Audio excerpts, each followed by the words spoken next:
स्वागत है आपका न्यूज ब्लास्ट में। आपके साथ मैं हूं श्वेता मिश्रा। चलिए खबरों के सफर को शुरू करते हैं। मंत्रियों की समिति ने दिए हैं अहम सुझाव। प्रदेश में 14 दिन का लग सकता है सख्त लॉकडाउन।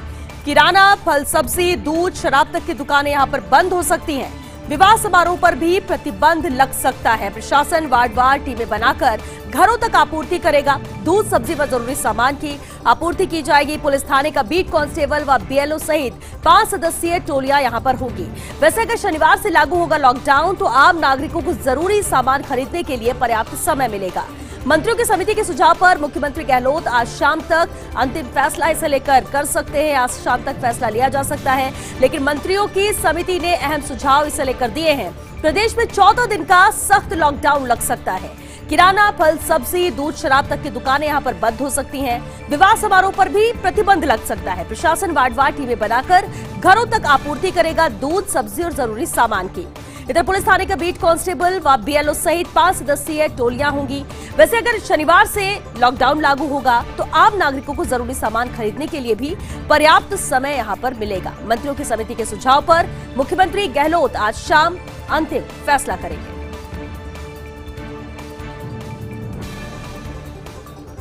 प्रस्तावित लॉकडाउन में मजदूरों का ख्याल रखेगी सरकार। मंत्रियों की समिति ने इसे लेकर अहम सिफारिश भी की है। मजदूरों का पलायन सरकार रोकेगी। कारखाना मालिकों को इसे लेकर अहम निर्देश भी दिए जा सकते हैं। मजदूरों को कार्यस्थल पर ही रोकने के निर्देश यहां पर दिए जा सकते हैं। प्रशासन पहुंचाएगा मजदूरों तक भोजन के पैकेट। इंदिरा रसोई योजना के माध्यम से ये भोजन पहुंचाया जाएगा। गांव से शहरों में मूवमेंट पर भी यहां पर रोक रहेगी। तो ये कोशिश यहां पर की जा रही है और ऐसी संभावना भी नजर आ रही है। प्रस्तावित लॉकडाउन में मजदूरों का ख्याल रखेगी सरकार। मंत्रियों की समिति ने इसे लेकर भी सिफारिश की है। जहां एक तरफ मंत्रियों की समितियों ने सिफारिश लॉकडाउन की लेकिन साथ ही साथ ये भी सिफारिश की गई है कि मजदूरों का खास ख्याल रखा जाए। इस लॉकडाउन में मजदूरों का पलायन सरकार रोकेगी। कारखाना मालिकों को इसे लेकर अहम दिशा निर्देश भी दिए जा सकते हैं। मजदूरों को कार्यस्थल पर ही रोकने के निर्देश यहां पर दिए जा सकते हैं। प्रशासन मजदूरों तक भोजन के पैकेट पहुंचाएगा। इंदिरा रसोई योजना के माध्यम से ये भोजन के पैकेट मजदूरों तक पहुंचाए जाएंगे। गांव से शहरों में मूवमेंट पर भी पूरी तरह से रोक रहेगी। देश के प्रमुख वायरोलॉजिस्ट डॉक्टर वी रवि का आकलन है, बच्चों को नुकसान पहुंचाने वाली तीसरी लहर अक्टूबर-नवंबर तक पीक पर होगी। केंद्र व राज्य सरकारों को करना चाहिए इसके लिए पूरा इंतजाम। बच्चों के वार्ड्स और चिकित्सकों का पर्याप्त इंतजाम किया जाना चाहिए। देश में अभी चल रही कोरोना की दूसरी लहर पहली लहर से ज्यादा घातक साबित हो रही है कि दूसरी लहर देश भर में पिछले 24 घंटे में 4 लाख नए मरीज और 4000 लोगों की मौत हुई। डॉक्टर रवि के अनुसार केंद्र व राज्य सरकारों ने विशेषज्ञों की बात ही नहीं सुनी है और इसलिए कोविड की दूसरी लहर में हालात बहुत ज्यादा खराब हुए, जबकि विशेषज्ञ ने पहले ही इसे लेकर इंडिकेशन दे दिए थे। कहा था कि जो दूसरी लहर आएगी, जो सेकंड वेव होगी, वो बेहद खतरनाक होगी, लेकिन उसे नजरअंदाज किया गया। देश के प्रमुख वायरोलॉजिस्ट है डॉक्टर वी रवि, जिन्होंने आकलन किया है बच्चों को नुकसान पहुंचाने वाली तीसरी लहर अक्टूबर-नवंबर तक पीक पर होगी। केंद्र व राज्य सरकारों को पूरे इंतजाम इसके लिए करना चाहिए। बच्चों के वार्ड्स और चिकित्सकों का पर्याप्त इंतजाम होना चाहिए। देश में अभी चल रही है कोरोना की दूसरी लहर, पहली लहर से ज्यादा घातक साबित हो रही है ये दूसरी लहर। देश भर में पिछले 24 घंटे में 4 लाख नए मरीज और 4000 लोगों की मौत हुई है। डॉक्टर रवि के अनुसार केंद्र व राज्य सरकारों ने विशेषज्ञों की बिल्कुल नहीं सुनी और इसलिए कोविड की दूसरी लहर में हालात बहुत ज्यादा खराब हुए।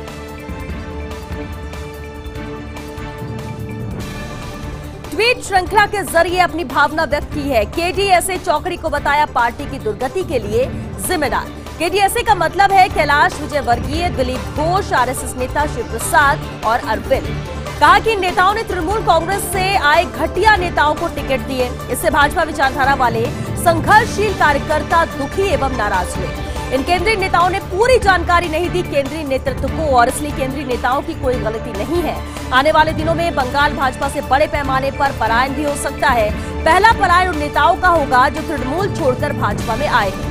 यदि भाजपा ने अपनी स्थिति नहीं सुधारी तो दूसरा पलायन भाजपा के पुराने कार्यकर्ताओं का होगा।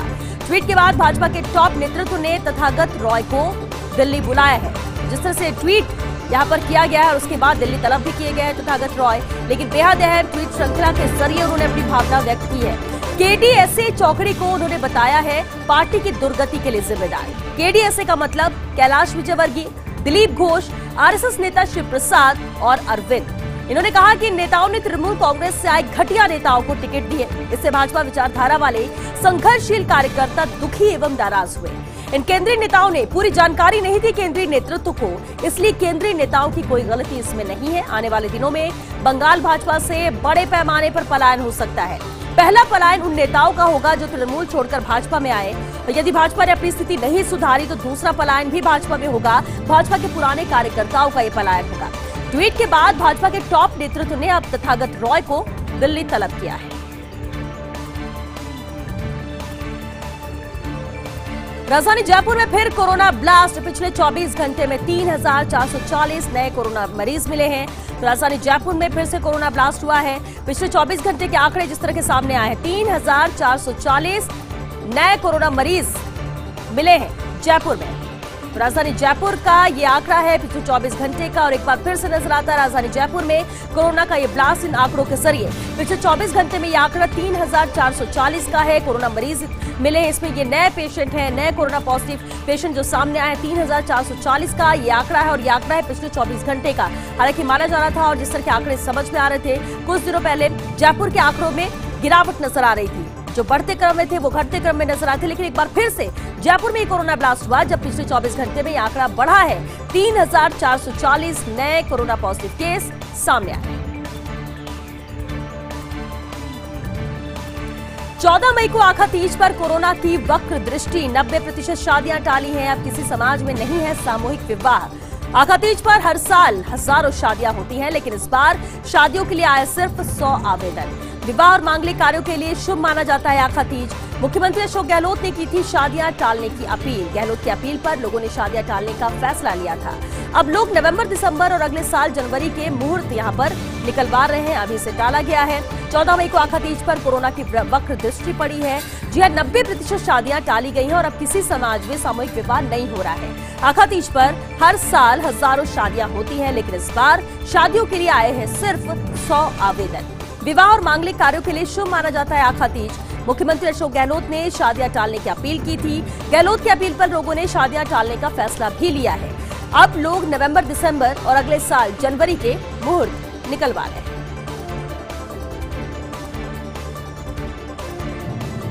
कोरोना से व्यापार को भारी नुकसान। प्रदेश के व्यापारियों को अप्रैल में 30,000 करोड़ का नुकसान हुआ है। मौजूदा हालात को देखते हुए मई में भी बड़े नुकसान की आशंका है। प्रदेश की जीडीपी और सरकारी राजस्व पर इसका असर पड़ेगा। ऐसे में व्यापारियों ने केंद्र से की है विशेष राहत पैकेज की मांग कि केंद्र से इसे लेकर मदद मिलनी चाहिए। कोरोना से व्यापार को भारी नुकसान हुआ है।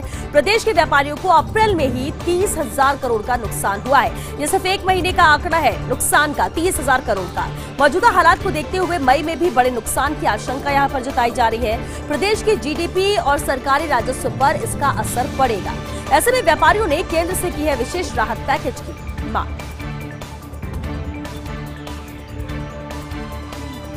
अब प्रदेश में नहीं होगी ऑक्सीजन की किल्लत। मुख्यमंत्री अशोक गहलोत ने इसे लेकर बड़ा फैसला लिया है। 2 माह में 125 करोड़ से 59 जगह लगेंगे ऑक्सीजन प्लांट।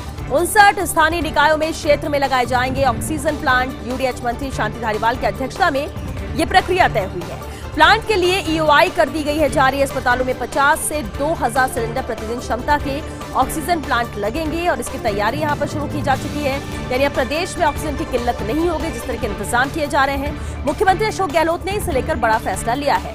2 माह में 125 करोड़ से 59 जगह लगेंगे ऑक्सीजन प्लांट। 59 स्थानीय निकाय क्षेत्र में लगाए जाएंगे ऑक्सीजन प्लांट। यूडीएच मंत्री शांति धारीवाल की अध्यक्षता में ये पूरी प्रक्रिया तय हुई है। प्लांट के लिए ईओआई भी जारी कर दी गई है। अस्पतालों में 50 से 2,000 सिलेंडर प्रतिदिन क्षमता के लगेंगे ऑक्सीजन प्लांट। क्रिकेट पर कोरोना का असर। आईपीएल के बाद अब टी20 विश्व कप पर भी संकट है। विदेशी खिलाड़ी भारत में टी20 विश्व कप खेलने को तैयार नहीं है। विदेशी खिलाड़ियों ने आईसीसी से गुहार लगाई है। कोरोना के बढ़ते मामलों को देखते हुए विश्व कप यूएई स्थानांतरित करने का आग्रह किया है। विश्व कप शुरू होने में बचे कुछ ही महीने, और ऐसे में आईसीसी कुछ दिनों के बाद विश्व कप की मेजबानी पर फैसला लेगा। 18 अक्टूबर से शुरू हो रहे हैं विश्व कप में भाग लेंगी 16 टीमें, और जिस तरह से कोरोना महामारी है, जिस तरह से कोरोना के आंकड़े लगातार बढ़ रहे हैं, और इसका असर क्रिकेट पर भी नजर आ रहा है। आईपीएल के बाद अब टी20 विश्व कप पर भी संकट मंडरा रहा है। विदेशी खिलाड़ी भारत में टी20 विश्व कप खेलने को तैयार नहीं है। विदेशी खिलाड़ियों ने आईसीसी से इसे लेकर गुहार लगाई है। कोरोना के बढ़ते मामलों को देखते हुए विश्व कप यूएई स्थानांतरित करने का आग्रह किया गया है। विश्व कप शुरू होने में बचे हैं कुछ ही महीने और ऐसे में आईसीसी कुछ दिनों के बाद विश्व कप की मेजबानी पर फैसला लेगा। 18 अक्टूबर से शुरू हो रहे विश्व कप में भाग लेगी 16 टीमें, जिसकी शुरुआत 18 अक्टूबर से होने जा रही है। एक बार फिर आरएएस एसोसिएशन ने दिखाई है सदाशयता। 2 दिन के वेतन को वैक्सीनेशन के लिए देने का अहम निर्णय लिया गया है। पहले आरएएस एसोसिएशन ने यह कदम उठाया है। पिछले साल भी जब कोरोना का संकट गहराया था तब भी एसोसिएशन ने अहम निर्णय किया था और इस बार भी पेश किया है उदाहरण। राजस्थान निजी सहायक सेवा संवर्ग महासंघ भी 1 दिन की वेतन कटौती की यहां पर सहमति दे चुका है कि 1 दिन के वेतन की कटौती की जाए। और एक बार फिर से आरएएस एसोसिएशन ने ये सदाशयता दिखाई है। 2 दिन के वेतन को वैक्सीनेशन के लिए देने का अहम निर्णय लिया है। आरएएस एसोसिएशन ने ये अहम कदम उठाया है। हालांकि पहले आरएएस एसोसिएशन ने ये कदम उठाया, पिछले साल भी जब कोरोना का संकट गहराया था तब भी एसोसिएशन ने अहम निर्णय किया था और इस बार भी उदाहरण पेश किया है आरएएस एसोसिएशन ने। राजस्थान निजी सहायक सेवा संवर्ग महासंघ भी 1 दिन की वेतन कटौती की सहमति दे चुका है। आखिर कब थमेगी जीवन रक्षक इंजेक्शन की कालाबाजारी? राजधानी जयपुर में कोरोना मरीजों के परिजनों से खुली लूट की जा रही है। पिछले दिनों नकली रेमडेसिविर की पुलिस ने धरपकड़ की थी। करीब आधा दर्जन जगहों से बरामद किए गए थे इंजेक्शन, लेकिन बावजूद इसके अभी तक जिंदगी के सौदागर सक्रिय हैं। निजी एवं सरकारी अस्पताल के कुछ कार्मिक भी अवैध कारोबार में लिप्त हैं। अस्पतालों से इंजेक्शन गायब कर बाजार से कमा रहे हैं हजारों रुपए। आश्चर्य की बात यह है कि इंजेक्शन की कालाबाजारी रोकने के प्रति ड्रग डिपार्टमेंट गंभीर नहीं है। शिकायतों के बावजूद उच्च अधिकारी आंखें मूंदे बैठे हुए हैं, ये साफ नजर आता है। तो बेहद अहम सवाल है कि आखिर कब थमेगी जीवन रक्षक इंजेक्शन की कालाबाजारी? राजधानी जयपुर में कोरोना मरीजों के परिजनों से ये खुली लूट की जा रही है। पिछले दिनों नकली रेमडेसिविर की पुलिस ने धरपकड़ की। करीब आधा दर्जन जगहों से बरामद किए गए थे इंजेक्शन, लेकिन बावजूद इसके अभी तक जिंदगी के सौदागर सक्रिय हैं। निजी एवं सरकारी अस्पताल के कुछ कार्मिक भी अवैध कारोबार में लिप्त नजर आते हैं। अस्पतालों से इंजेक्शन गायब कर बाजार से कमा रहे हैं हजारों रुपए। आश्चर्य की बात यह है कि इंजेक्शन की कालाबाजारी रोकने के प्रति ड्रग डिपार्टमेंट यहां गंभीर नहीं है। शिकायतों के बावजूद उच्च अधिकारी आंखें मूंदे बैठे हैं।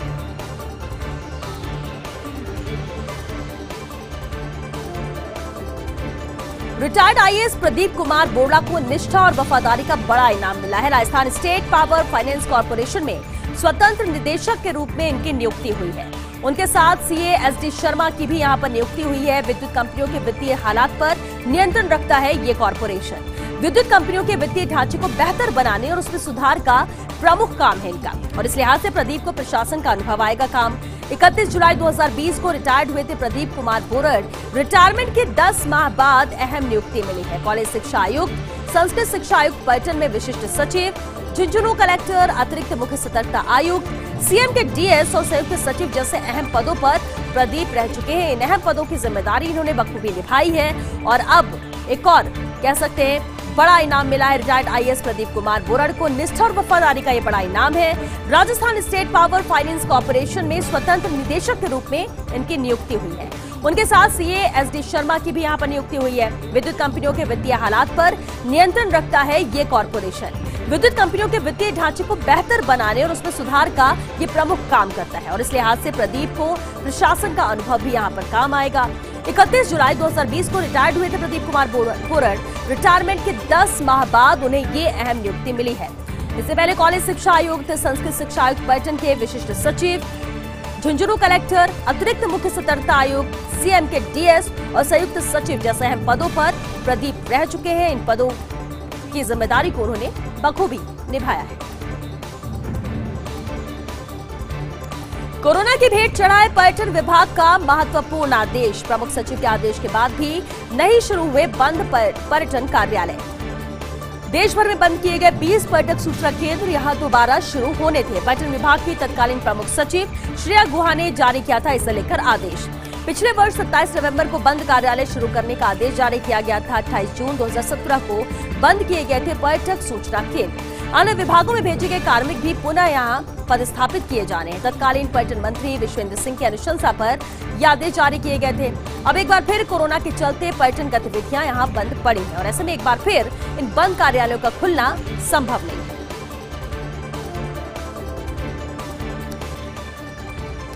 ब्रेक के बाद आपका स्वागत है। चलिए बढ़ते आगे। कोरोना संकट में विदेशों से मिली सहायता का अंबार। विदेशों से आई दवाइयों, वेंटिलेटर, ऑक्सीजन कॉन्सेंट्रेटर का अंबार लगा है। नौकरशाही के स्तर किए गए हैं। कुप्रबंधन से राज्यों में नहीं पहुंच रही ये सहायता। इन्हें राज्यों में भेजने का फॉर्मूला तय करने में 8 दिन निकाल दिए। विदेश से 31 राज्यों की 38 संस्थाओं के लिए ये सहायता सामग्री आई थी। राहुल गांधी ने भी विदेशों से मिली सहायता के बारे में केंद्र से जानकारी मांगी। क्या विदेशी सहायता मिली, वो मदद कहां है, किसे दी जा रही है, क्या वो राज्यों को दे दी गई, कोई भी पारदर्शिता क्यों नहीं है, ये अहम सवाल जरूर राहुल गांधी ने यहां पर उठाए थे। इस मदद को लेकर जो विदेशों से मदद देश को मिल रही थी, तो कोरोना संकट में विदेशों से भी सहायता का अंबार यहां पर मिला। विदेशों से आई दवाइयों, वेंटिलेटर, ऑक्सीजन कॉन्सेंट्रेटर का अंबार लग गया है देश में। नौकरशाही के स्तर पर किए गए कुप्रबंधन से राज्यों में ये सहायता अब तक नहीं पहुंच रही। इन्हीं राज्यों में भेजने का फॉर्मूला तय करने में 8 दिन का वक्त निकाल दिया गया। विदेश से 31 राज्यों की 38 संस्थाओं के लिए ये सहायता सामग्री आई थी। राहुल गांधी ने भी विदेशों से सहायता के बारे में मांगी थी केंद्र से जानकारी। क्या विदेशी सहायता मिली, वो मदद कहां है, किसे दी जा रही है, क्या वो राज्यों को दे दी गई, कोई भी पारदर्शिता क्यों नहीं है। आखिर कहां जाकर रुकेगी पेट्रोल डीजल की कीमत। चुनावी चुप्पी के बाद फिर सुरसा के मुंह की तरह खुला है तेल कंपनियों का मुंह। 3 दिन में पेट्रोल 59 पैसे और डीजल 72 पैसे महंगा हुआ है। कोरोना संकट के दौर में आम आदमी को डसने लगी है तेल की कीमतें, जबकि अंतर्राष्ट्रीय बाजार में कच्चे तेल की कीमत गिरी है। कीमतें $71 प्रति बैरल से गिरकर $63 पर आई। बावजूद इसके देश में तेल कंपनियां आम आदमी के साथ खेल रही हैं।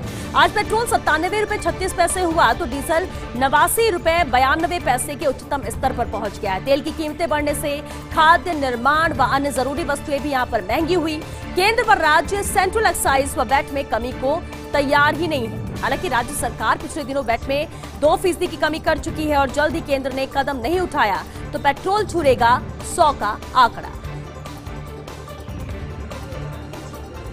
पेट्रोलिंग में दाम बढ़ने और बिक्री घटने से अब राजस्व संतुलन भी गड़बड़ाया हुआ है। सामान्य दिनों में प्रदेश में होती थी 9 करोड़ लीटर पेट्रोल डीजल की बिक्री।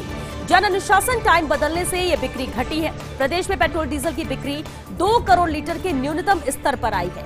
राज्य सरकार को सामान्य दिनों में पेट्रोल डीजल पर वैट से मिलते थे 36 करोड़ रोजाना। अब ये आंकड़ा घटकर रह गया 8 से 10 करोड़ रुपए मात्र का। और ऐसे में राज्य सरकार को भी रोजाना 25 करोड़ से ज्यादा का नुकसान हो रहा है।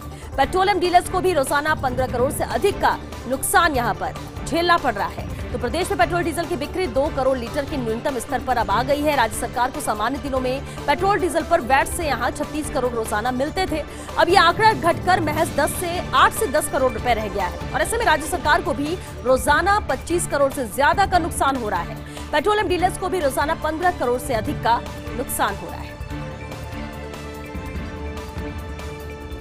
भाजपा कोर कमेटी की वर्चुअल बैठक, फोकस रहा कोरोना में सेवा ही संगठन कार्यों पर। प्रदेश भाजपा कार्यकर्ताओं द्वारा चल रहे सेवा कार्यों पर बात हुई है। प्रदेश अध्यक्ष डॉक्टर सतीश पुनिया ने संगठन का ब्यौरा दिया। जिलों के सेवा कार्यों को लेकर जानकारी दी गई। वसुंधरा राजे, ओम माथुर, अरुण सिंह, गुलाब चंद कटारिया, राजेंद्र राठौर, चंद्रशेखर, गजेंद्र शेखावत, अर्जुन मेघवाल, सीपी जोशी समेत अन्य कोर कमेटी सदस्य यहां पर मौजूद रहे हैं। विधानसभा उपचुनावों के परिणामों को लेकर भी यहाँ पर कुछ बात हुई है। उपचुनावों को लेकर विस्तार से आगामी दिनों में भी चर्चा की जाएगी, ऐसा माना जा रहा है। विस्तार से चर्चा होगी, लेकिन अहम बैठक रही है भाजपा कोर कमेटी की वर्चुअल बैठक थी और इसमें फोकस पूरी तरह से कोरोना में सेवा ही संगठन कार्यों पर रहा है। प्रदेश भाजपा कार्यकर्ताओं द्वारा चल रहे सेवा कार्यों पर यहाँ बात हुई है। प्रदेश अध्यक्ष डॉक्टर सतीश पुनिया ने संगठन का ब्यौरा दिया तो जिलों के सेवा कार्यों को लेकर भी जानकारी दी गई।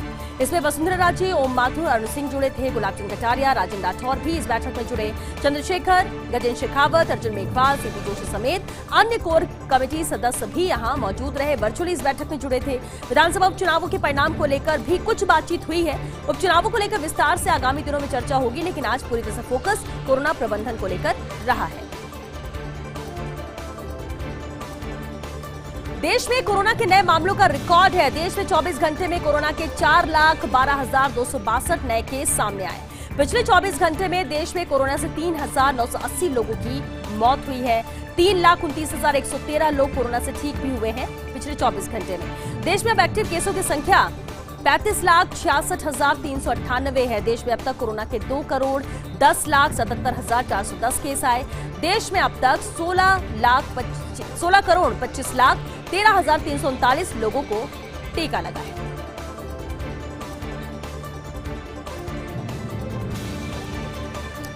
गुरुग्राम में भीषण अग्निकांड, डीएलएफ फेज 4 में यह भीषण आग लगी है। दमकल की कई गाड़ियां मौके पर मौजूद हैं। हाई राइज बिल्डिंग में ये आग लगी, हालांकि आग कैसे लगी अभी ये स्पष्ट नहीं हो सका है, लेकिन बेहद अहम खबर गुरुग्राम में भीषण अग्निकांड की। डीएलएफ फेज 4 में भीषण आग लगी है। दमकल की कई गाड़ियां मौके पर मौजूद है।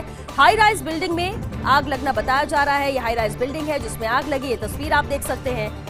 दमकल की गाड़ियां मौके पर हैं। आग बुझाने के प्रयास यहां पर किए जा रहे हैं। गुरुग्राम में भीषण अग्निकांड की तस्वीर, ये तस्वीर आप देख सकते हैं। डीएलएफ फेज 4 में भीषण आग लगी है। दमकल की गाड़ियां मौके पर पहुंची हैं। आग को बुझाने की कोशिश यहां पर की जा रही है। हाई राइज बिल्डिंग में ये आग लगी है। गुरुग्राम में भीषण अग्निकांड की ये तस्वीर है, ये आप देख सकते हैं। हाई राइज बिल्डिंग में ये आग लगी है। एक फ्लोर में अभी फिलहाल आग है, लेकिन कोशिश की जा रही है कि इससे पहले कि आग विकराल रूप ले और ज्यादा फैले, इस पर नियंत्रण किया जा सके, आग पर काबू पाया जा सके। उत्तर प्रदेश में पंचायत चुनाव से तस्वीर साफ हुई। आगामी विधानसभा चुनाव होगा भाजपा सपा के बीच। बीएसपी कांग्रेस दोनों पार्टी सपा के लिए चुनौती बनेंगी, क्योंकि पंचायत चुनाव में दोनों का बहुत ही खराब रहा है प्रदर्शन। वहीं आप पार्टी का भी राज्य में अच्छा प्रदर्शन नहीं रहा। पंचायत चुनाव नतीजों ने सपा का मनोबल यहां पर बढ़ा दिया है। अयोध्या, वाराणसी, प्रयागराज में भी सपा ने बाजी मारी और भाजपा को कोरोना में कुप्रबंधन के कारण यहां पर नुकसान हुआ है।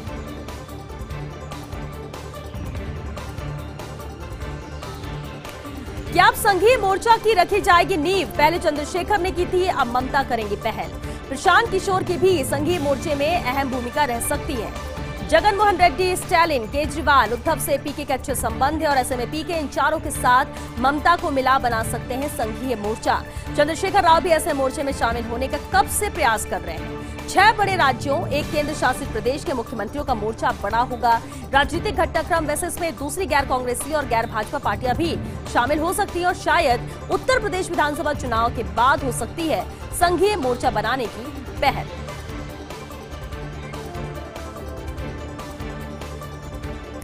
प्रियंका गांधी सर्वश्रेष्ठ महासचिव। कांग्रेस पार्टी में महासचिव के कार्यों के मूल्यांकन में टॉप पर है प्रियंका गांधी। पत्रकार से कांग्रेस नेता बने पंकज शर्मा ने कार्यों का मूल्यांकन किया है। पंकज ने ट्विटर के जरिए किया महासचिव के कार्यों का मूल्यांकन, जिसमें 2 दिन में 8,132 लोगों ने अपनी प्रतिक्रियाएं दी हैं। इसमें प्रियंका गांधी को सबसे ज्यादा 2.16 अंक मिले हैं, टॉप पर है वो, जबकि 0.81 अंक के साथ रणदीप सिंह सुरजेवाला द्वितीय स्थान पर है। और चलिए 6 न्यूज ब्लास्ट में आज के लिए बस इतना ही।